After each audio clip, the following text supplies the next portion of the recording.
when Ernie Johnson broke in to make that, he broke in to make that announcement yesterday during the playoff game between the Spurs and the Nuggets. I could tell by his tone and his demeanor that someone significant in the history of the NBA had passed away, and that it was someone familiar with the Boston Celtics organization.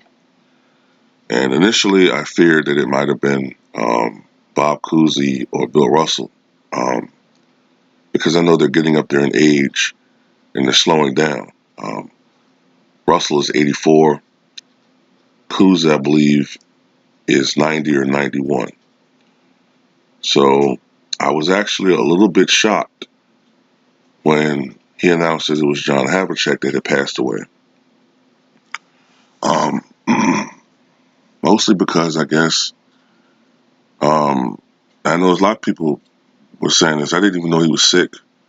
You know, Parkinson's disease is a disease that usually slowly robs you of so many different vital functions.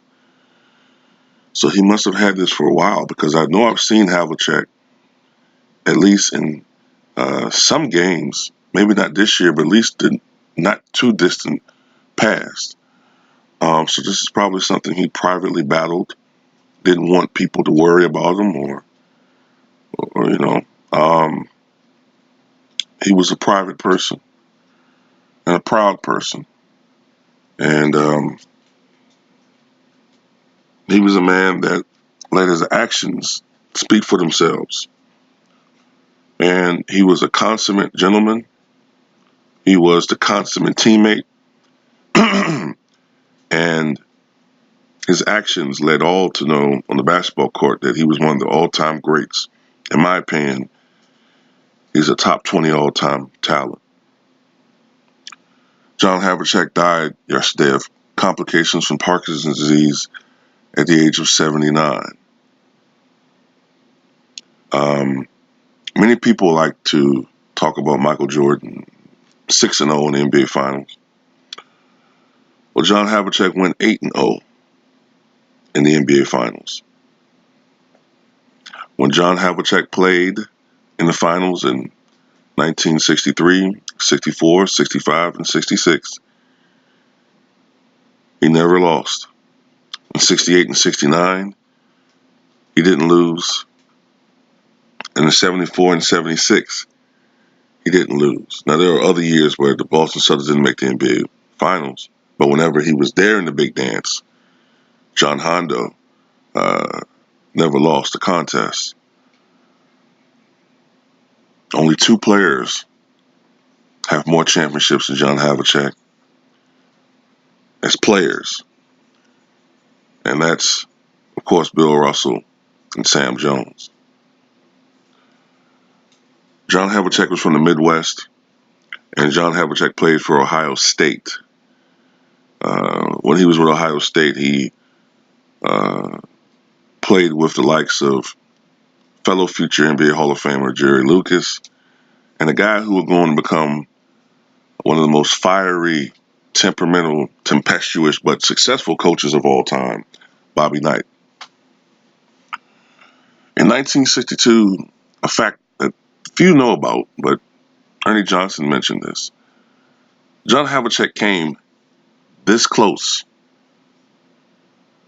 to being an NFL player. In the last minute, he was cut by the Cleveland Browns. He started off as a quarterback. He was in high school a quarterback, and he was such a great athlete that the Cleveland Browns wanted him in some capacity. So they tried to convert him over to being, I believe, either a cornerback or a wide receiver. I think it was a wide receiver, but he was ultimately cut in favor of someone else. And then John Havlicek ultimately put his focus on basketball, and the rest is history. When Red Auerbach saw John Havlicek, he probably saw a gangly 6'5" young guy who was more of an athlete than anything else. He was not a great shooter at that particular time, but he was a great teammate, and a great athlete. He was also known for his exceptional stamina. He had an exceptionally large pair of lungs that would not fit on an X-ray, and these lungs probably contributed to his exceptional endurance, especially on defense. What made him so effective on defense is that he never stopped moving, and it was perpetual motion. And I mentioned his willingness to sacrifice himself for the team. He did not. He wasn't the Boston Celtics' first sixth man, but he personified that six-man role and took what Frank Ramsey did with it, who's passed away recently himself. I think it was last year, but moved it to another level. And he averaged 14 points per game, I believe, his rookie year. And by his second year, having improved his offense, he averaged, I believe, better than 19 points per game. But it was 1965 where he really made his mark with one of the great all-time plays, John Havlicek. It was Game 7 of the 1965 Eastern Conference Finals between the Boston Celtics and the Philadelphia 76ers.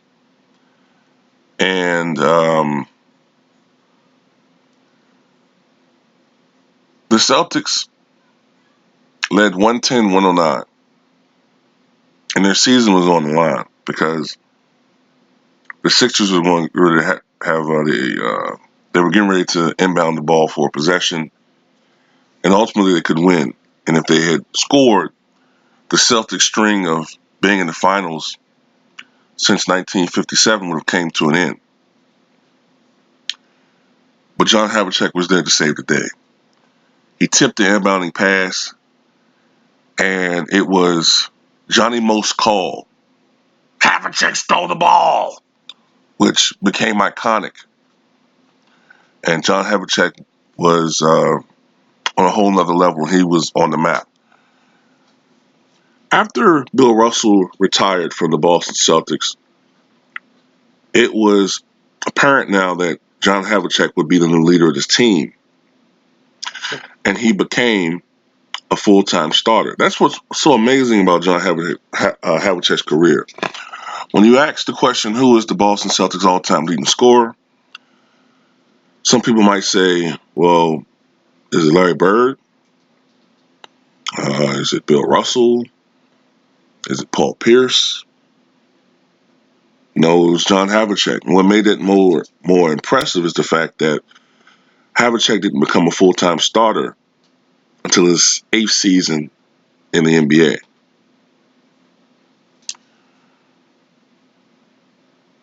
And John Havlicek as a starter would lead the Boston Celtics to 2 more NBA titles, 1974 and 1976.